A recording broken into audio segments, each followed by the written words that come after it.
1955년부터 20년 가까이 평균 10%의 성장을 하며 세계 10위권에서 당시 세계 제2의 경제대국으로 도약한 일본은 전 세계의 경제적인 위기를 불러왔던 스태그플레이션도 이겨내며 80년대까지 고도 성장을 기록했습니다. 그러나 90년대 일어난 이른바 버블 경제의 붕괴와 그로 인한 경기 침체로 인해 정리해고를 통해 많은 인원을 삭감하고 파견직이라는 비정규직을 늘려 고용의 질을 악화시키고 축소시키는 변화를 택하였습니다. 그리고 이러한 선택은 일본 경제에 궁극적으로 악영향을 미쳤습니다. 고용의 대폭적 감축과 비정규직의 확대는 결국 시장에서의 구매력을 감퇴시켰으며 일본 경제의 고도 성장이 가져온 구매력의 끊임없는 상승이 이 시기에 처음으로 축소로 변하기도 했습니다. 그리고 그 여파로 1997년 이후 일본인의 평균 급여는 계속해서 하락하였습니다. 전 국민의 중산층화로 유명했던 평등사회 일본의 신화가 무너지기 시작한 것입니다. 또한 이 시기에 일본 기업이 내세운 저가 전략은 소비의 증가를 촉진시키는 데 실패하고 기업 이윤을 하락시켜 계속해서 악순환을 거듭하게끔 만들어 장기적으로 일본 경제의 침체를 가속시킨 결과를 낳고 말았습니다. 2020년대에 들어선 지금까지도 일본 경제는 암흑 속에서 빠져나오지 못하고 회복세를 보이지 못하고 있습니다. 기존 사업 전략을 고수하는 대기업들과 계속해서 줄어드는 소비력은 결국 세계 경제 사회에서 일본을 도태시키고 말았으며 이는 평균 임금의 끊임없는 하락으로 이어졌습니다. 결국 2021년 일본인의 대졸 평균 연봉은 한화로 약 4천만 원이었는데 이는 한국의 4,500만 원보다 낮은 수치입니다. 모두가 잘 사는 일본. 선진국 중에서도 특히 부유한 일본이라는 이미지는 이제 과거의 영광에 그치게 되었습니다. 늘 본인들이 선진국이라는 자부심을 가지고 있던 일본인들에게 이번 소식은 가히 충격이 아닐 수 없었습니다. 그로 인해 일본 평균 연봉에 대한 현실을 얘기하는 기사들이 많이 보도되었는데요. 팩트로 한국과 일본을 비교하는 한 언론사의 기사가 뜨거운 논란을 낳고 있습니다. 일본은 선진국 중에서도 가장 부유한 선진국이다라는 인식은 많은 일본인들에게 있어서 당연한 이야기처럼 받아들여지고 있었다. 하지만 그러한 상식은 최근 무너지기 시작했다. 비슷한 규모의 여러 나라와 비교해서 일본인의 평균 임금이 큰 폭으로 낮아지고 있어 가까운 미래에 중국 혹은 동남아시아로 취업을 나가는 일본인이 점차 증가할 것으로 보여지고 있다. 이게 바보 같은 의견이라고 생각할 사람이 많을 수 있지만 일본이 급속도로 가난해지고 있는 것은 틀림없는 사실이다. 우리는 이러한 현실을 냉정하게 받아들이고 이전 가치관에서 벗어날 필요가 있다. 경제협력개발기구가 최근 실시한 임금에 관한 조사는 충격적이다. 2019년 일본인의 평균 임금은 38,617달러였지만 미국은 65,800달러, 독일은 53,600달러로 큰 차이를 보였다. 그뿐만이 아니라 과거 개발도상국 이미지가 강했던 한국의 평균 임금조차 42,285달러로 이미 일본을 크게 앞질렀다. 일본인의 임금은 미국의 60% 정도밖에 되지 않고 한국보다도 낮다는 것이 현실이다. 환율 때문에 이 같은 수치를 단순 비교할 수 없다고 생각하는 사람도 있지만 OECD의 조사는 구매력 평가를 이용하여 달러로 환산한 것이므로 환율이나 물가 등의 영향을 모두 고려한 것이다. 이 숫자의 차이는 각국의 부의 차이라고 봐도 무방하다. 좀 더 알기 쉽도록 예를 들어보자면 일본의 평균 대졸 초봉은 약 20만엔 선이지만 미국은 50만엔이 넘는다. 필자는 예전에 홍콩의 호텔에서 맥주 한 잔을 주문했다가 1,500엔 이상의 가격을 보고 깜짝 놀란 적이 있다. 하지만 해외에서는 이와 같은 가격이 평균적이라고 한다. 일본의 물가는 선진국과 비교하자면 3분의 2 수준이라고 보는 게 맞다. 평균 임금이 저렴하더라도 물가가 저렴하면 괜찮다고 생각하겠지만 현실은 그렇지 않다. 우리가 일상에서 사용하는 수많은 물건들은 수입품인데 이러한 물건들은 해외 물가에 크게 영향을 받는다.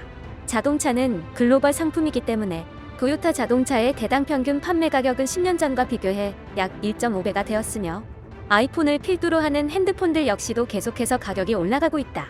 일본인의 임금이 오르지 않는 가장 큰 이유는 일본 경제가 성장을 멈췄기 때문이다. 한국은 압도적임으로 말할 것도 없고 다른 나라들이 경제 규모를 약 1.5배에서 2배까지 키우는 동안 일본의 경제는 비즈니스의 IT화를 경시하고 기존 비즈니스 모델에 집착을 해 제자리 걸음을 했다. 이웃에 위치한 한국과는 엄청나게 큰 차이라고 볼 수도 있겠다. 이로 인해 젊은 일본인들이 아시아 기업에 취직하는 경우를 요즘 흔하게 볼 수 있다. 해외에서 돈을 벌어온 후 비교적 물가가 저렴한 일본에서 사는 라이프 스타일이 정착하고 있다. 일본은 현실을 비관하기보다는 해외에 존재하는 기회들을 잡아야 한다. 한편 일본인들의 평균 임금이 영원한 라이벌 한국보다 낫다는 사실은 일본 네티즌들에게 큰 충격으로 다가온 듯해 보였는데요. 의외로 일본 네티즌들은 한국에 관한 소식이라면 일단 반발하는 특유의 모습 대신 암담한 현실을 받아들여야만 한다고 주장하는 반응도 많이 보였습니다. 이게 현실이야. 내 직업 특성상 한국, 중국, 대만 사람들이랑 자주 이야기를 나누는데 모두들 일본의 물가가 굉장히 저렴하다고 생각하더라. 의식주 모두 다 말이지. 해외에서는 음료 무제한 같은 거 없다고 엄청 좋아하더라고. 코로나 전에 해외에 관광객들이 많으니까 많은 일본인들이 관광객이 선진국인 일본을 동경해서 오는 거라고 착각하던데 현실은 그게 아니라 저렴한 물가 때문에 휴가를 오는 게 현실이야. 2017년인가 18년쯤에 중국인은 왜 일본에 여행을 오는가라는 기사가 있었어.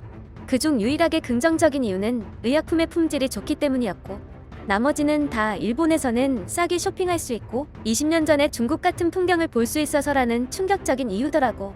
즉, 일본은 약 20년간 전혀 성장하지 않았다는 거야. 인근 아시아 대도시에 가면 도쿄 물가의 1.5배라는 걸 바로 알 수 있어. 특히 싱가포르는 2배도 넘더라고. 싱가포르에서 맛있는 일본 라멘을 먹으려면 적어도 1,800엔 정도는 내야 하는데 일본에서는 780엔 정도면 되지. 그런데 그 비싼 가격을 내고도 손님이 줄을 서더라. 평균 연봉 자체가 훨씬 더 높으니 라멘이 그 가격이어도 먹을 수 있는 거야. 아시아에서 일본은 더 이상 선진국이 아니야. 20년 이상 임금도 물가도 오르지 않는 나라가 일본이지. 인구가 줄고 있는 나라는 30개국 정도 더 있지만 통계상으로 임금도 물가도 이렇게까지 오르지 않는 나라는 세계에서 일본뿐이야. 제대로 된 기사네요. 나이 든 사람들은 일본은 가난하다는 말을 하면 비웃고 마는데 사실 대부분의 일본인은 경제적으로 위기가 왔다는 걸 느끼고 있을 겁니다. 앞으로 5년 정도 더 지나면 수입품은 더 비싸질 거고 그럼 진짜 위기인 걸 깨닫게 될 거야. 진정한 문제는 이런 흐름이 계속되고 있다는 거지. 점점 더 가난한 나라가 되어가고 있다는 걸 대부분의 일본인이 받아들이지를 못하고 있어. 더 심각한 문제는 그런 것도 모르고 자동차나 아이폰이 비싸다고 무조건 가격을 내리라고 하는 사람이 많다는 거야. 일본의 경제 상황을 잘 파악한 후 현실을 받아들여야 해. 일본은 계속 도태되고 있다는 것도 알아야만 하고 해외에 수출하는 것만이 일본의 경제가 회복되는 길이라는 것을 모두들 깨달아야 해. 일본의 거품 붕괴 후 정책은 상처에 소금 뿌리는 거랑 다를 게 없어. 평소 일본은 내수 시장으로는 충분하기 때문에 수출보다는 자국 시장에만 집중해도 된다고 강조해왔고 한국이 수출에 집중하는 모습을 보며 비웃곤 했습니다. 또한 한국은 우리의 아래다. 한국은 일본보다 못 사는 나라다라는 주장을 해오며 자부심을 가지고 있던 일본인들은 이번 평균 임금 분석 결과에 대해 충격을 금치 못하는 모습입니다. 특히 한국 경제는 최근 뚜렷한 성장세를 보이는 가운데 일본 경제는 꾸준한 하락세를 보이고 있는 터라 큰 상실감에 빠진 듯해 보였는데요. 과연 2021년이 끝난 후 발표될 각종 경제지표에서 한국과 일본의 차이는 얼마나 더 벌어지게 될까요? 여러분들은 어떻게 생각하시나요? 코리알리즘은 더 좋은 내용으로 찾아오겠습니다. 구독과 좋아요는 정말 큰 힘이 됩니다.